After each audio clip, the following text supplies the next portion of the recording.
এটা হলো ফটিকছড়ি আনন্দপুর। এখানে চা পাতা বাগান, বিভিন্ন রকমের গাছ, ফল ফ্রুট গাছ, আম গাছ, দেওয়া গাছ, অনেক রকমের গাছ আছে এখানে।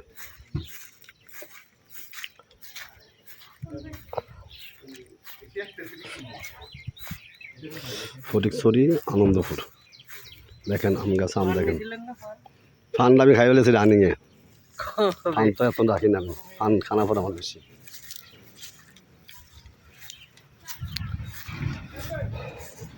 ওই যে পাহাড়টা দেখা যাচ্ছে, এটা পুরোটা চা পাতা বাগান, পুরোটা চা পাতা বাগান।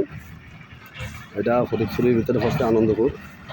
এই দেখেন আম গাছ, আম ধরে রয়েছে, দেখেন কি সুন্দর আম, মাশাআল্লাহ, আলহামদুলিল্লাহ, সুবহানাল্লাহ। আল্লাহর রহমতের জিনিস, আল্লাহ আমাদেরকে প্রতি বছরে খাওয়া।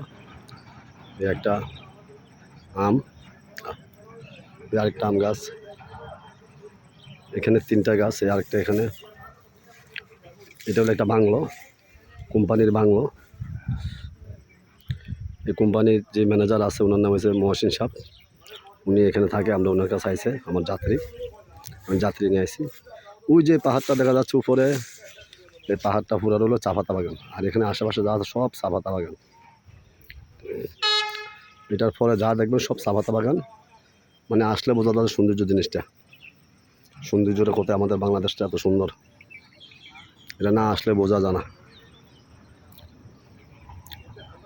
যা হোক, আপনাদেরকে এই জিনিসটা দেখাতে পারলাম, খুব আনন্দিত হলাম, খুশি হলাম। আপনারা বেশি বেশি লাইক দিবেন, শেয়ার করবেন। এটা ফটিকছড়ি আনন্দ বাজার, আনন্দপুর বাজার না, এটা আনন্দপুর। এটা অনেক বড় একটা সীমানা নিয়ে একটা চা পাতা বাগান।